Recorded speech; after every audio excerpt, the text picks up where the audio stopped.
My name is Jennifer Ho. I'm an administrative fellow at Johns Hopkins Medicine in Baltimore. I'm one of the co-founders for the Association of Asian Healthcare Leaders. Thank you so much for all of you for joining us today. And if you are new to this event, welcome to Association of Asian Healthcare Leaders. For those of you who have been to at any of our other events, welcome back. And with that, I'll move on to the next slide. So just a recap on our previous event, back in February, we did a healthcare data and analytics panel, which was very different from what we were used to, just learning more about careers outside of the traditional healthcare operations setting. So definitely be on the lookout for future events to come. And if you did miss this event, then we also have it on a YouTube channel. You can simply Google it, or you can scan the QR code right now. And just an update for the committees. Thank you so much for everyone for their patience. And for those of you who may not know, we sent out a call for those who may want to join 3 of our committees. So events, mentorship, and outreach for the Association of Asian Healthcare Leaders. So we will be announcing that shortly, but thank you again for your patience. And with that, I want to introduce Sandy Amorado, who will be the lovely moderator for today's webinar. And with that, Sandy, take us up from here. Thanks, Jennifer. So let me introduce myself first, and then I'll introduce our panelists. So hi, everyone. My name is Sandy Amorado. I'm currently the Administrative Fellow at Hartford Healthcare, and I graduated from St. Louis University with my MPH in Health Management and Policy. And our panelists today are Tiffany Kang, and Tiffany did her administrative fellowship at NYU Langone Health in Brooklyn in this past June. And now she's currently a project manager for the cancer service line at New York Presbyterian Brooklyn Methodist Hospital, and she received her MPH at Columbia University in 2020 in health management and policy. And then now we have Mary Figueroa, and she received her undergraduate degree in public health from the University of California, Berkeley, and has a master's in health services administration from the University of Michigan. And she recently completed her fellowship with MedStar Health's Ambulatory Services Division in DC, Maryland, and the Virginia markets. And she transitioned it now into a senior manager operations role. And next we have Nathan Wu, and Nathan Wu is a major in the US Army with 10 years of service. And he completed lots of overseas assignments in Italy and Alaska with deployments in Afghanistan and Ukraine. And he has an MHA and MBA from Baylor University and completed a fellowship at Mayo Clinic, Florida. And then finally, we have Sean Kurian, and he graduated from Texas A&M, where he earned his MHA in 2009. And then upon completion, he did his administrative fellowship program at MD Anderson Cancer Center, where he's able to lead a lot of projects. And now he in strategic ventures, operations, HR, and institutional affairs. Now he is currently supervising 7. Now he's currently the administrative manager for institutional affairs at MD Anderson. So everyone, please welcome our panelists, and we can get started with any of the questions. So the first question we have, I'm going to ask Tiffany, is how did you know you wanted to do a fellowship, and what made you pursue the fellowship? Yeah, sure. So I have an MPH, and so I wasn't really sure about what career paths were in public health. I just kind of really did a master's hoping to find out what I would like. And after my first year, I did an internship at NYU Langone in nursing operations. And that's where I found out about even an administrative fellowship. So I was kind of late to the game because I found out after my first year. And it was also my first internship in the hospital and hospital administration, and specifically in operations. Prior, I had an internship doing some legal work in a hospital, but it was really different from operations. And it was my first time using data and looking at budgets and looking at staffing. And my preceptor at the time really told me about fellowships. I got to speak to a lot of the fellows, and she kind of encouraged me to look into a fellowship. And so I did my research. I talked to the fellows. I also connected with alumni and people who went to my school on their fellowship. And I would really encourage you to do so. And I think after being in the nursing department, I wanted a better understanding of the hospital as a whole. And it really intrigued me on how there's so many departments that kind of come together to serve the patient. And I didn't want to just leave my hospital experience with just nursing operations. I wanted a high level overview and really kind of be a sponge and absorb everything I can about operations. And so I really thought it was the perfect role for me. And so that's how I became interested and started applying to fellowships in areas I would be interested in. So I was really looking to learn more, and I felt like I didn't experience enough yet. And so that's why I applied. That's awesome to hear. Thank you, Tiffany. And if anybody else has any other input, feel free to answer this question too.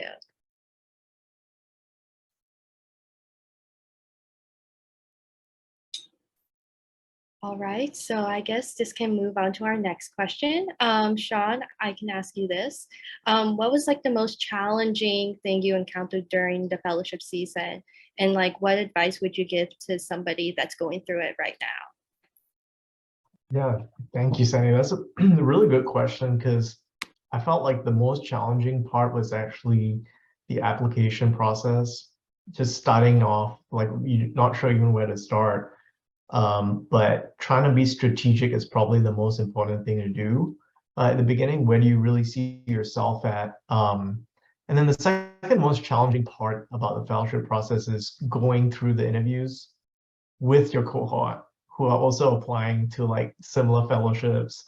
But I almost want to challenge us, similar to what my classmates and I did.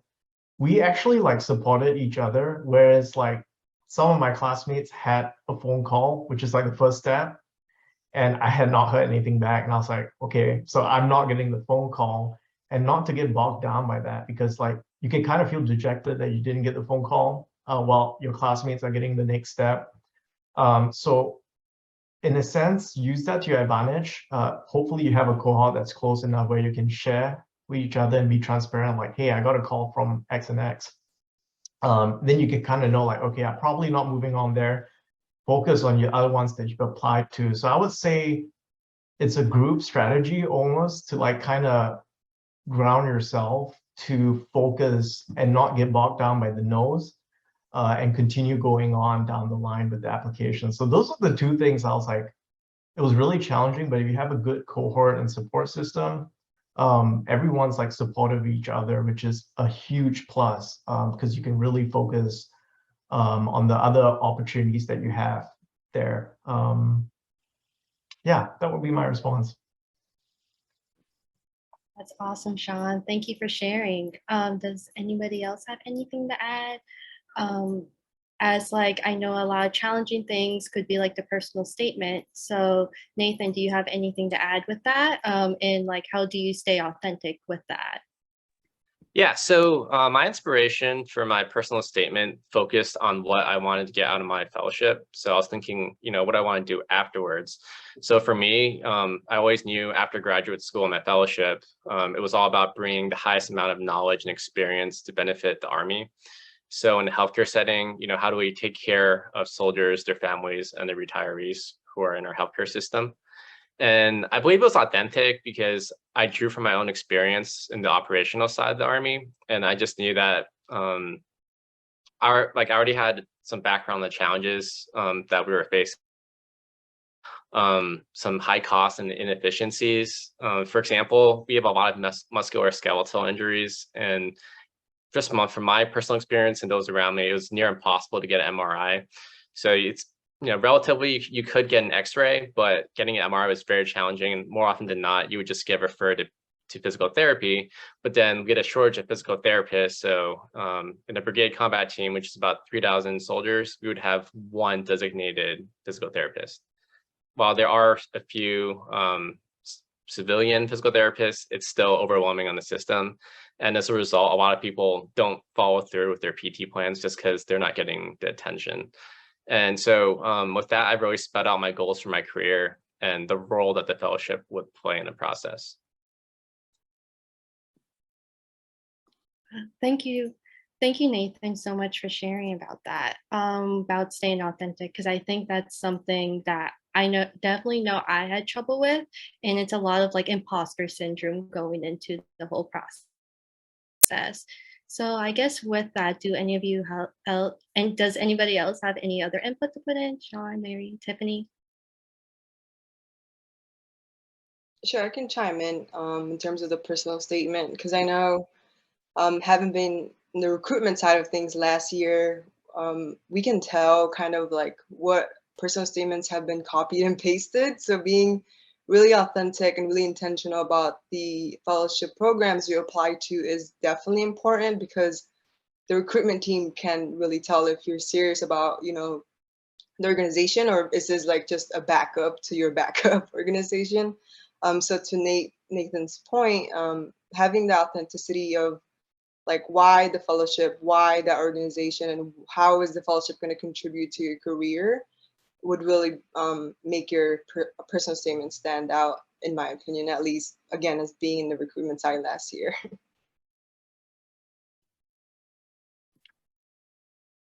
If I could jump in, Sandy, I want to weave in a good. comment in the chat here. I think Samantha asked, any advice for people who don't have background in healthcare? I was that when I was applying, and kind of weaving that into the personal statement question here. It's okay to not have healthcare experience, and a fellowship is, they're really not looking, it depends. Some fellowships really do want individuals with a lot of experience, and some organizations really want the fellowship to be a learning experience for you. So don't think like you have to have all the experience coming in. Actually, it's not the case for all fellowships. So keep in mind, like, it's okay not to have healthcare experience, but also translate what experience you do have outside of healthcare.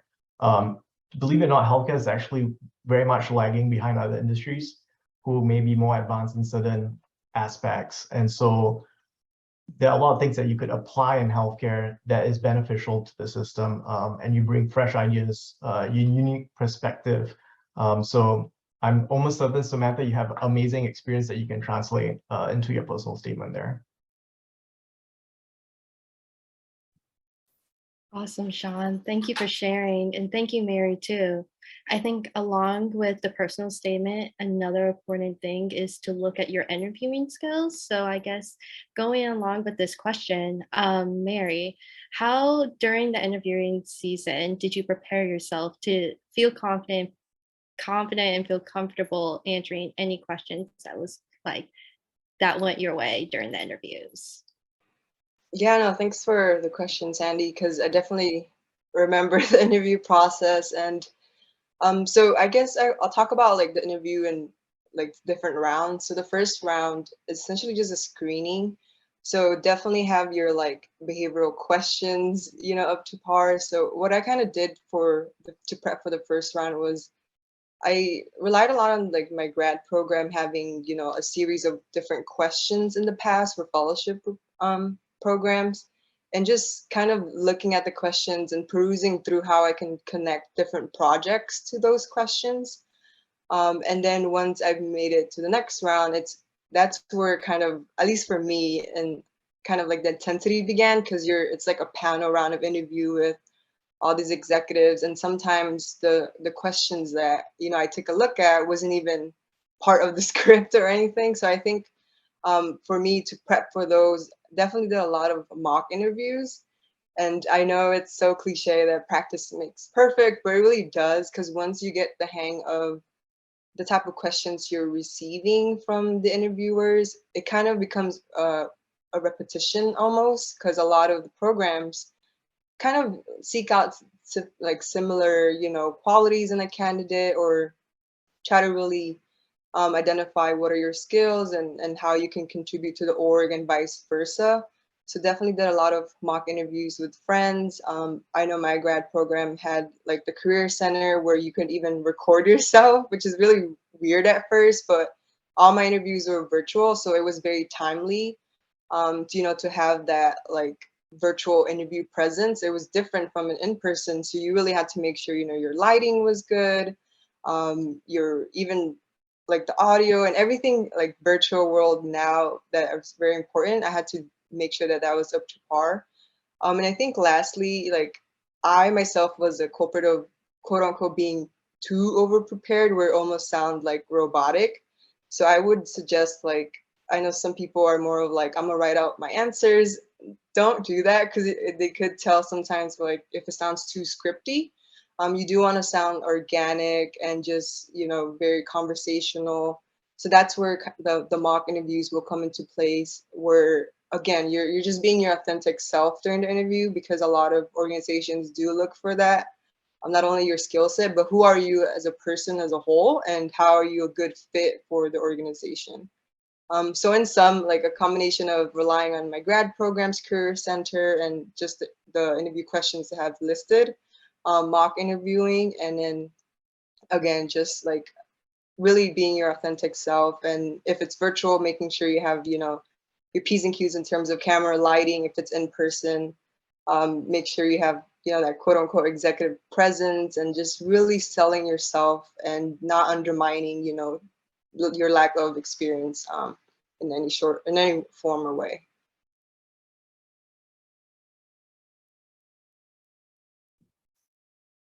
Thank you, Mary, for sharing about that. I know that the interviewing process can be a little bit difficult. Also, our Q&A chat is still open, guys, so feel free to put any questions in there and our panelists can answer them along the way. And also, if anybody else has any input about the interviewing and how you guys did it, feel free to answer.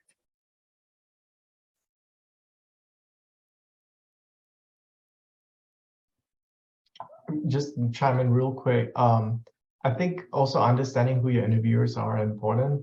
If you're interviewing with, say, a chief brand and marketing officer, perhaps you could cater some questions that are related to their field, or if you're meeting with a operations individual, cater those kind of questions. You don't have to be the most knowledgeable, but kind of on the surface, like, understand like how does their role contribute to the strategy, to like the organization, and really build upon like making sure it's conversational. So I think that's important. I did a lot of like research on all the interviewers, and it was kind of cool seeing their background, and they really like to share like how they got to where they are, and that's really interesting too. So keep it conversational, but also understand who your interviewers are, and cater their kind of questions towards their professionalism there.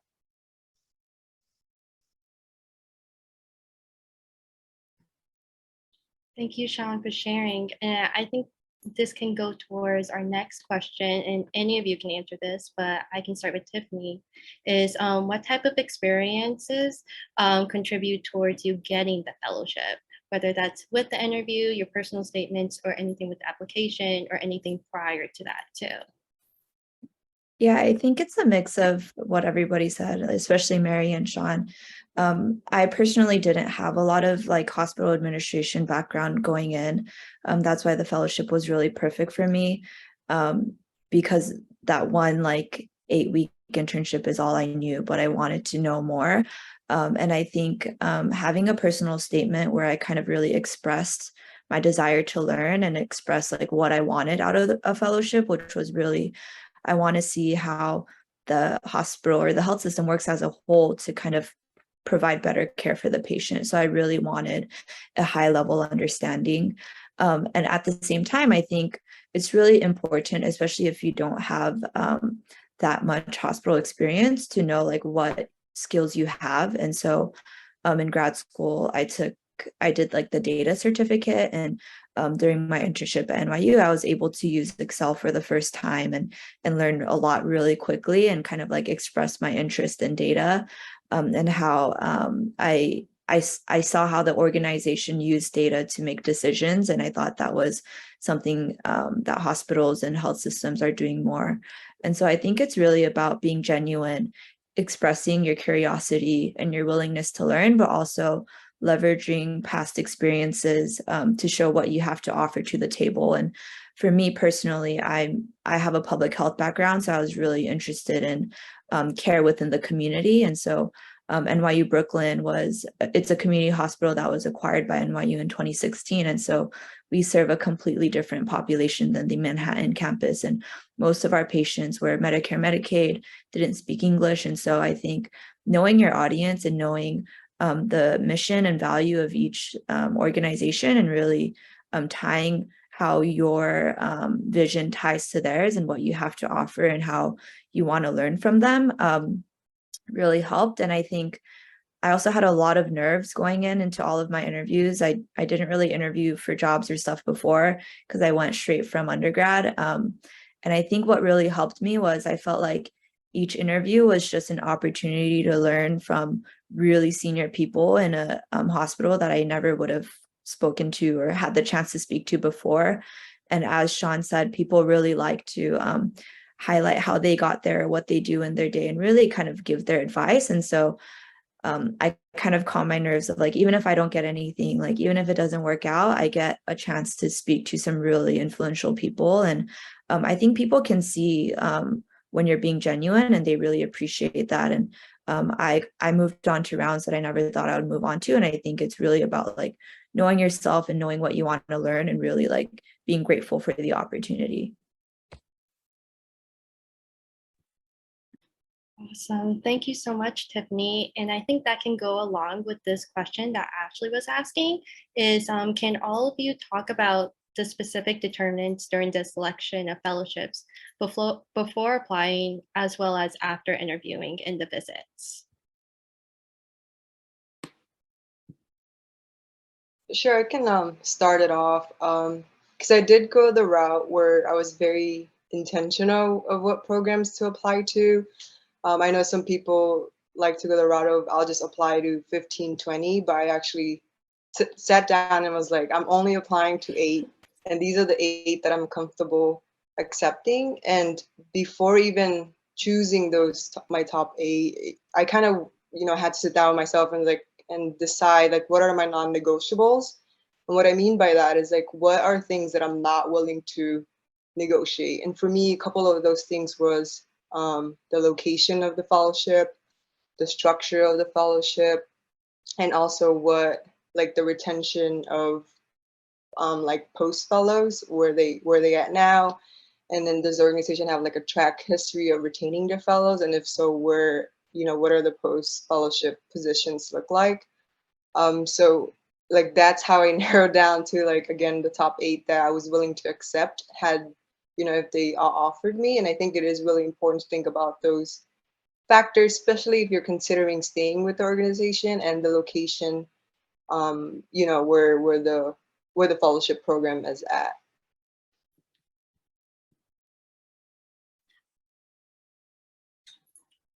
Awesome. Thank you so much, Mary. Do any of you have anything else to add to that? Any different types of moments or other stories that you guys have that like made you want to decide to go the fellowship, but also got you accepted?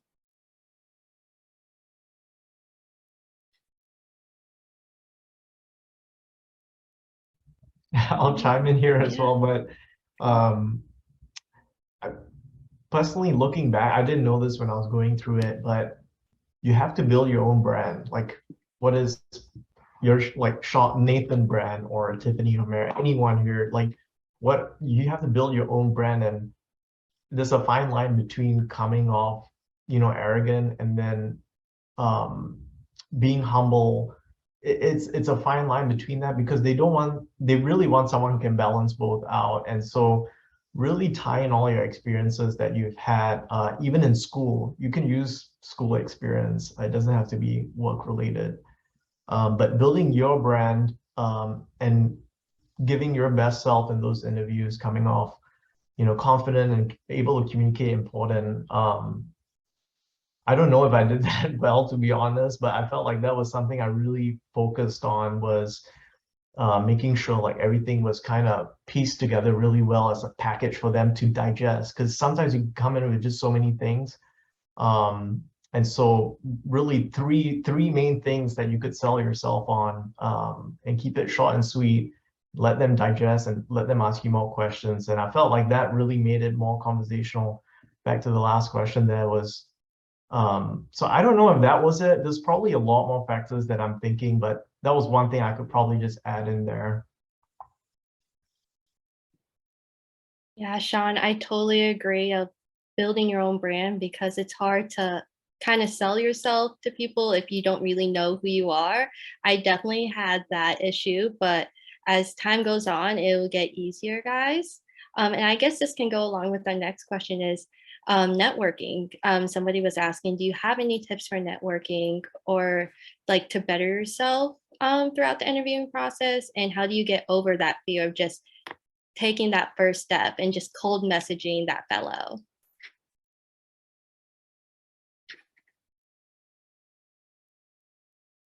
I have some advice. Like, I really did not network before, and my preceptor I think she was really great. When I started my internship, she made me meet with a whole bunch of people, and she actually told me, like, I know you're putting this off because you don't want to do it, but like you need to do it. And like that kind of got me more comfortable with meeting new people. And then she told me you should talk to fellows and different fellows and connect with them. And you'd be really surprised how friendly people are, especially if they came from your school, especially if you have some sort of connection. And people are more than happy to like share their experience if you want to learn from them. And so the best way to get better at networking is to just start networking, and doing it more often, and it kind of becomes a lot easier. But it's never easy the first time, but you do it, and there's great people out there. Not everyone's mean. Like most people are really nice, and so I would just say do it, and I would also say be respectful and have like questions prepared. And this is something I learned in grad school, but like always make it easier for the person you're asking for an informational interview from, so that they can just have everything ready and be more prepared for them. So it makes their lives easier. I guess along with those questions, Tiffany, do you guys have some questions that were asked during your interviews or your networking process to help prospective candidates? Sean, if you want to go and come and answer that, that would be awesome. You bet. It really varies between fellowships on the type of interview questions, but most of them was sort of behavioral. So they're really looking at an experience that you can draw upon to show how you've managed a situation in a team-based setting. That's most of them. That's really the formula they're looking at. Others could be very direct, where they just go off your resume and ask you to tell them more about a certain experience on that. So I think like grounding yourself on your resume, that's like all your talking points. You need to just have that, not memorizing it, but like bullet points of what you really did on each one. But it's mainly, I felt most of them were behavioral questions, and they want to see if you're a good fit with your organization based on how you respond to those questions. So, for example, one could be a time when you've handled conflict in a team. It could be in school, it could be in a work setting, and how you handle that. And then they could ask you a follow-up question on how would you have done it differently now, looking back. And so they get creative with all these kind of things, but as long as you know you're honest, you're not trying to make up a situation, and it's okay to say if you've not had that situation happen before, because when you start trying to make something up, you'll start stumbling, and it's just not a good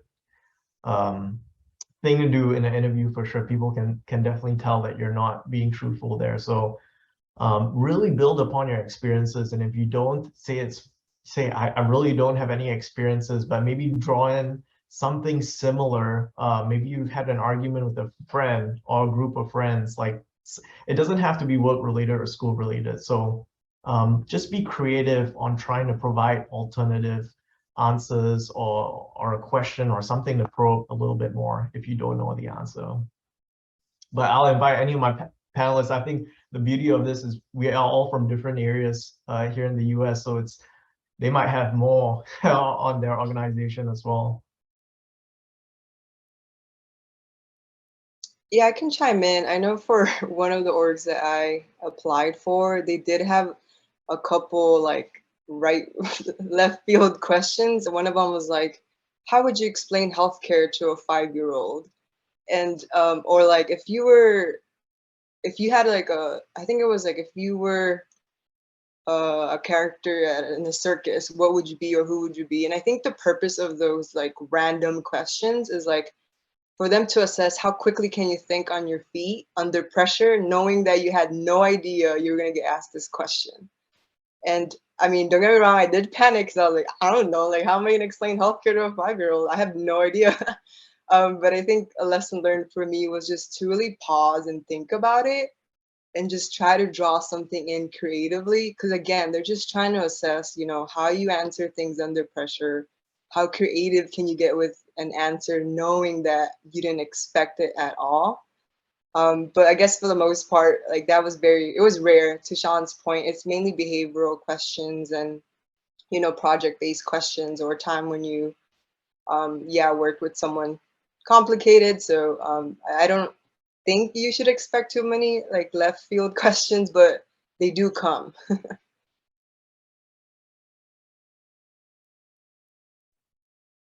Well, thank you, Mary, and thank you, Sean. And I totally agree. I got one question that was, what TV character would you be? And I chose Sandy Cheeks. And I was like, oh no, why would I be Sandy Cheeks? And I was like, oh, my name's Sandy. So it kind of goes off of like being prepared and all that. So that's some great advice that you guys gave. And then looking into other advice, Ashley was asking, with relocating, can you guys talk about if you guys were intentional about like how you created your tribe and like how did you find the support from being away from home, and how did you guys just decide to choose where you wanted to do your fellowship? So for me, I'll jump in on this one. So I've actually had 6 moves in the last 10 years. So moving is quite difficult. And the short answer is it's really hard to relocate. But over the years, you know, some things I've picked up is a good way to find your network outside of work, unless you're just, you know, busy be at work, just networking with everyone. Your hobbies. So if you like cycling, you know, you're a foodie or whatever, just go pursue that hobby and you'll find like-minded people. And that's a great way to find your friends. Another thing is friendships. You got to invest in them a lot more than when you were young. It's not like college anymore where it's like, oh, you're my roommate down the hall, we're friends now. But you actually have to invest in it and be like generous or funny or whatever. You got to like put effort into each relationship. And then family, you know, stay in touch with family and finding the time to work-life balance to actually go home and visit instead of just focusing like 100% on your work, making sure you find time. I've had my mistakes in the past. I missed one of my friends' weddings because of work, and just not letting those relationships deteriorate over time.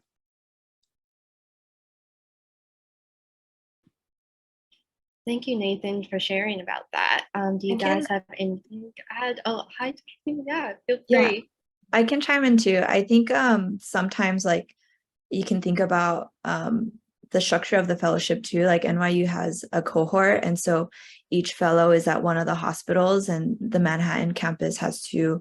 And so we had 5 fellows, and granted, I was here in New York for grad school too, but all of the other fellows most of the fellows were from out of state. But we really became really good friends, and we became like each other's best friends, and we became like a really great core group throughout the 2 years too. And so sometimes if you have a fellowship that has a cohort, that can also be your support too. Like even right now, like I work in a team of project managers, and so kind of knowing what you'll get into is like a good way to see if you'll have people around your age you could hang out with too.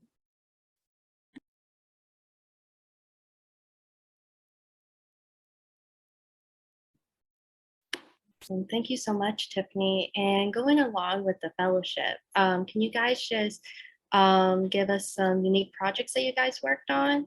Mary, I can start with you.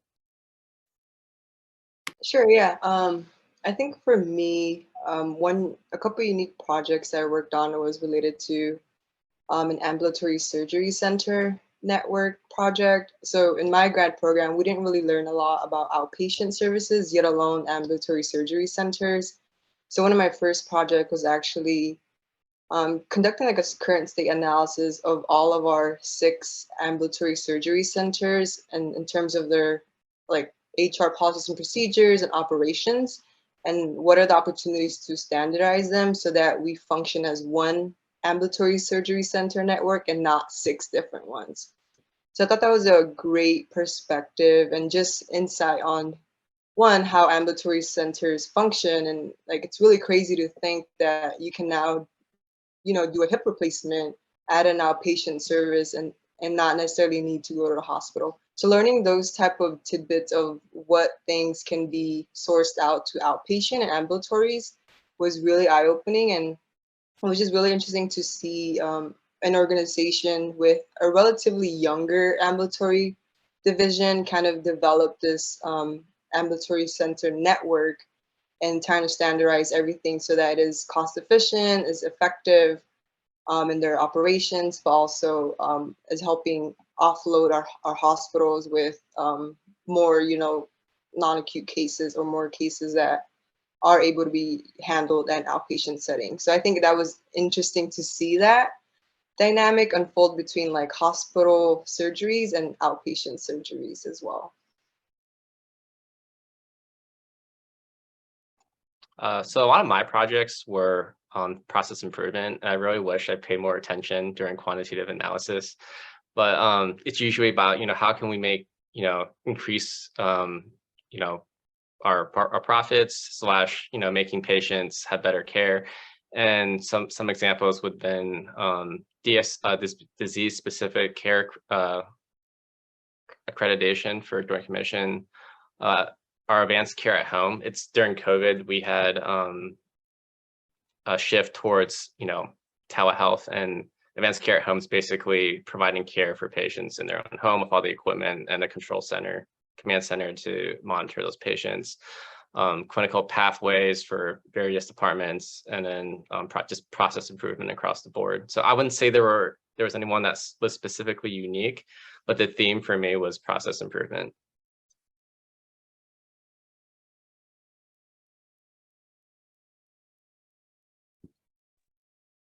Thank you. Oh, you want to go to me? Feel free. Yeah, I'll share one. One of my favorite projects was like opening and closing a unit. And so sometimes when we had too many patients in the ED, we would have to open like 20 beds on this building that was only used for overflow. And I got to work with like all the departments involved in patient care, whether it's like rehab, pharmacy, labs, supply chain, and really turning an empty room into a functioning unit. And I think that was a really great experience to kind of learn about all of the services that are involved, and got to give me a taste of a workflow of every single one of the departments too.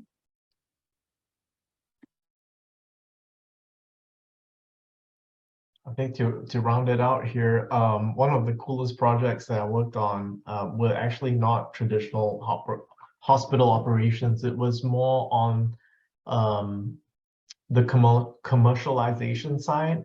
And so it was within this department called Center of Entrepreneurship Advancement.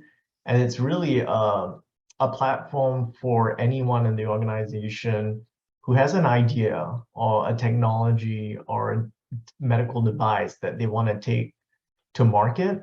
And so they provide them the platform to get competitive and really sell, because it's one thing to offer a product, but are people actually going to want it?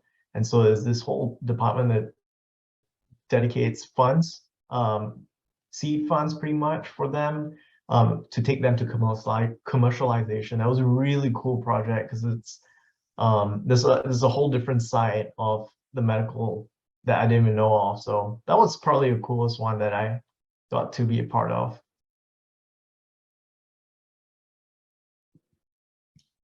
Amazing. Thank you all for sharing. And I think along with the projects, how did you guys deal with feedback and like different performance reviews, like Ashley is saying? And how did you focus on integrating any of those feedbacks or comments into your role and self-monitoring your progress, both professionally and personally?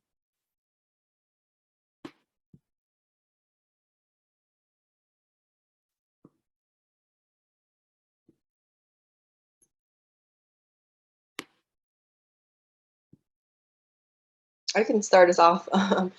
So I'm just very like I thrive off constructive criticism and feedback. So I made that very known to my preceptor. Like, please give me all the feedback I can get because that's the only way I'm gonna know, if I'm doing something right, or if there's another perspective to, to add on to how I'm seeing things. So upon the fellowship, I had an idea of like the type of things I wanted to get exposure to. So I had written down like there's just a few goals I had in mind and share that with my preceptor. And then we had kind of like monthly check-ins about these goals, and she would give me feedback on how I can, what other resources or other people I can network with or just connect with to make sure that I am reaching that goal. For example, one of them was like, oh, I want to be more, I want to gain like a technical skill, whether that's, Tableau or something. So she made sure that, okay, like make sure you sign up for X class. So those are like the type of feedback that I received. And also like once my projects came along, just constantly asking for feedback in terms of this is the idea, like proposing the idea I had, but also inviting them to share feedback because again, like I thrive off feedback. So it wasn't too hard for me to like be told like, okay, maybe don't look at it that way or look at it a different way, because I was very open to receiving that type of feedback and incorporating it in my day-to-day or the project that I was working on.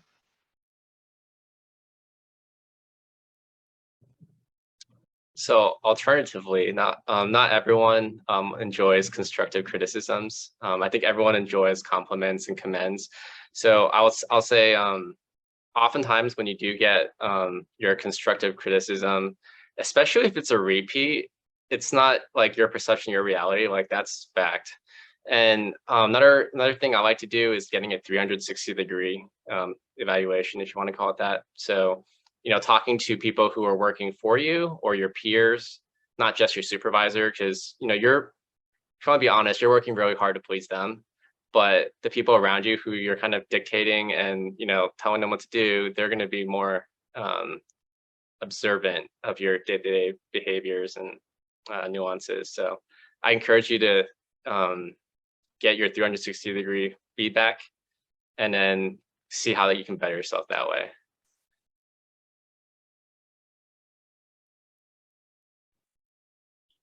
Thank you, Mary and Nathan, for sharing all that insight. And I think that's good because sometimes feedback can be very hard to receive, like Nathan was saying. And guys, feel free, the Q&A chat is still open. But as questions are coming in, I can ask another question. So looking into your respective organizations, what made you guys decide to pursue the fellowship with them? And anybody can go, but let's start with Tiffany and then we can just go around the circle. Sure. I think that I had to weigh my pros and cons of like what I wanted to do after grad school. Like, did I want to do like consulting because I was interning at a consulting firm at the time, or should I do like this once in a like lifetime fellowship opportunity where I really get to dive like deep into hospital operations? And so I think it's really important to consider, is the fellowship something that you really want to do? Because it really is an investment. You learn a lot at that specific organization, but there's also a lot of great opportunities outside of a fellowship or outside of the hospital setting. And then also looking at, as people said, only looking into hospitals that you would really take the fellowship at, because the application process is really long. You will have multiple rounds, like have multiple personal statements. So I only applied to places where I knew I wanted to relocate to, or at least invest my time there. So I think making your pursuit of the fellowship really intentional, I think is really important, and making sure that it's somewhere you would want to be. NYU as an institution is really data driven, and that's something I was really interested in. They're really innovative, and I really wanted to grow my data skills, and NYU Brooklyn was particularly interesting to me because of their connection to the community. And so that's kind of how that aligned. But I think knowing what you're interested in and pursuing that and expressing that, I think was how I made my decision.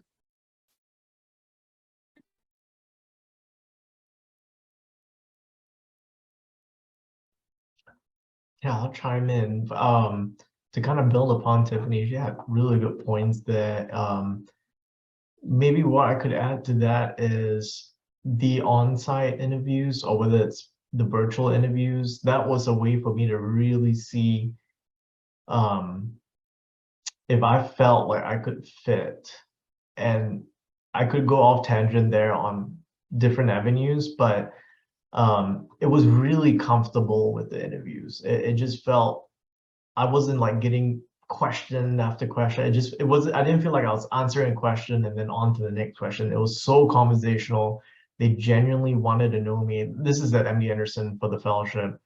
All the senior leaders interviewed us, and it just felt very genuine. There were some organizations that I remember interviewing, I thought like, wow, I really want to be there. And then come to the interviews, it just felt a little like, I don't know. I'm not sure how to describe it, but it just didn't feel right. And then another thing that really drew me was when we got to tour the organization at MD Anderson, we got to see the patients who are walking around, from kids to adults.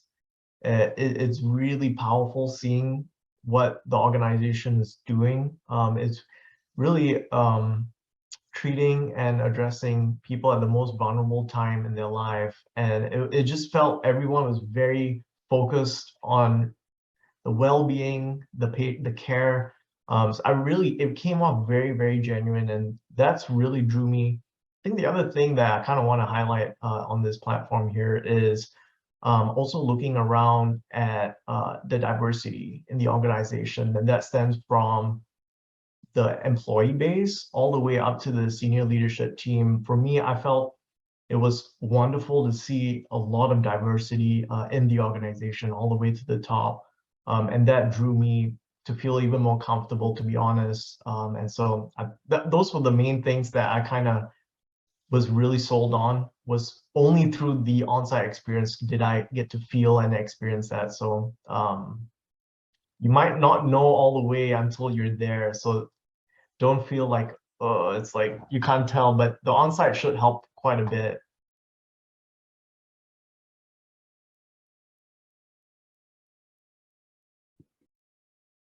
Mary and Nathan, do you have anything else to add?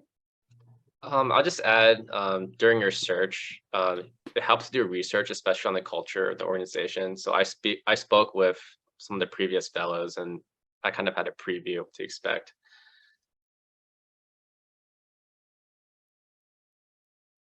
Yeah, I guess I had just the last thing. I mean, I think for me, I really wanted to start my career in the outpatient services, and fortunately, MedStar Health was one of the only few fellowship programs that I saw had a specifically ambulatory division program. So it kind of made my search towards the end, or my decision towards the end, a little bit easier, because I knew like I wanted to start my career in outpatients.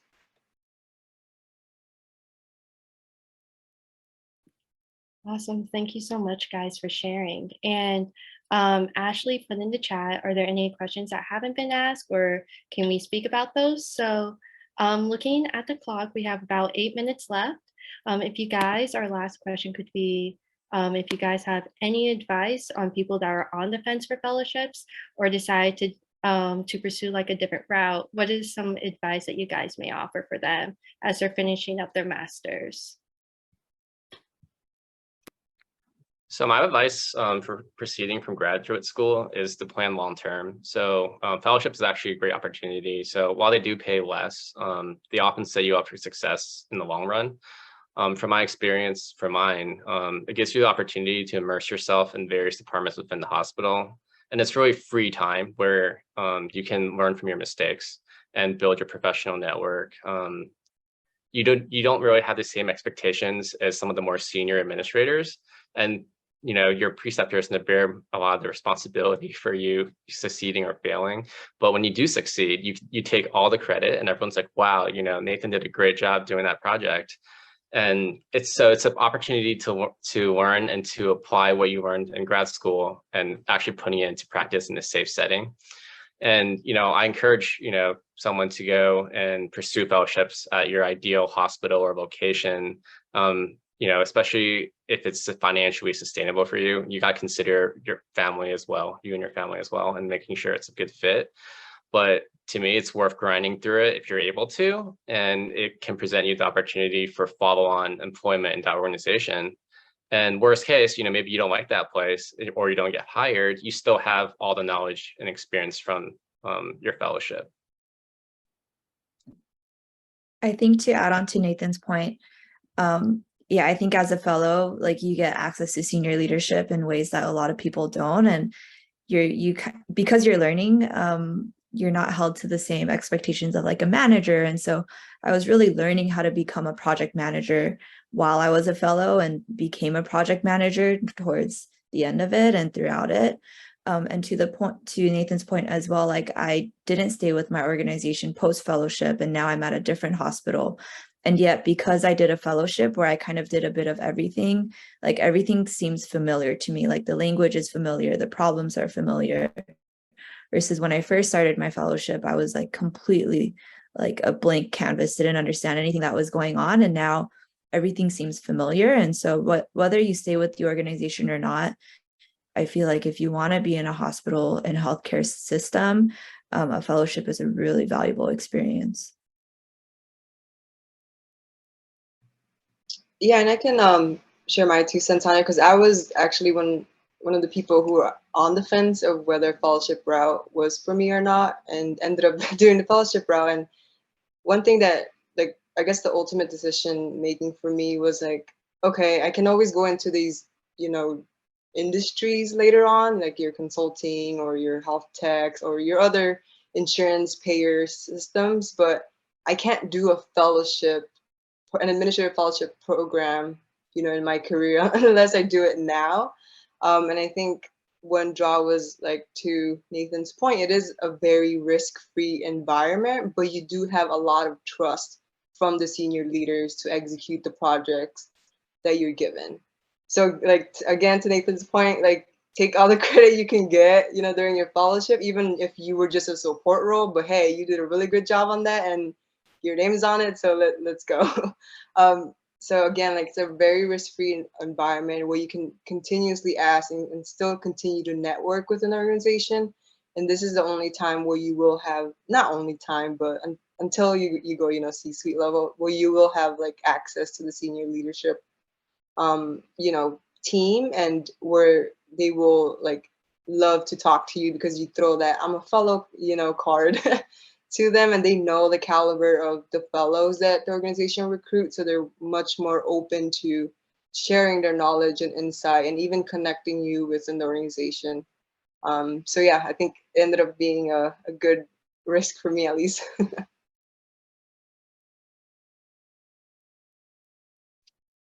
I'm just being mindful of the time here. I think if you're on the fence about applying, apply, because it's not the end all be all if you don't. It's actually opportunity.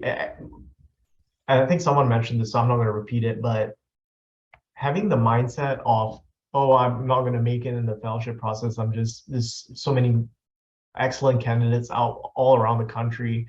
Like, that's the mindset you need to get rid of, because it's everyone's actually coming in more or less the same experience, more or less the same education from different programs. And so don't set yourself up for like failure from the get-go. But if it doesn't work out, okay, for sure, I'm going to do the job route, which I've seen people actually move faster through their job route. So don't think it's like, oh, fellowship is, you do get a lot of connections and experience and opportunities to move up quicker. But I think the gist of it is, if you find the area that you're passionate about, you don't need to love it, but you're passionate about it, the opportunities come to you really fast. And so just keep that in mind. That was the last thing I probably could add to that. Awesome. Thank you so much, Sean. Now with like only 2 minutes left, I'm going to pass it off to Jennifer to close us out. Thank you all for attending today, and thank you to the panelists too. Thank you so much, Sandy. And thank you to our lovely 4 panelists for their lovely insights. I know whenever I was going through the fellowship process, I mean, I even mentioned to Sean that he helped me through that. And so it's a full circle moment, but I really just wanted to part with you all by suggesting for all the attendees that aren't aware of the Association of Asian Healthcare Leaders, we have a LinkedIn group with over 1,000 members. So go ahead and scan the QR code and join if you would like. And we also have a group me that is a little bit more informal and gives you a chance to really connect with people more on a personal level. And lastly, you can also email us at aahlteam@gmail.com if you have any other questions. But thank you so much again to Sandy for moderating and our lovely panelists. Good night, everyone. Thank you. Bye.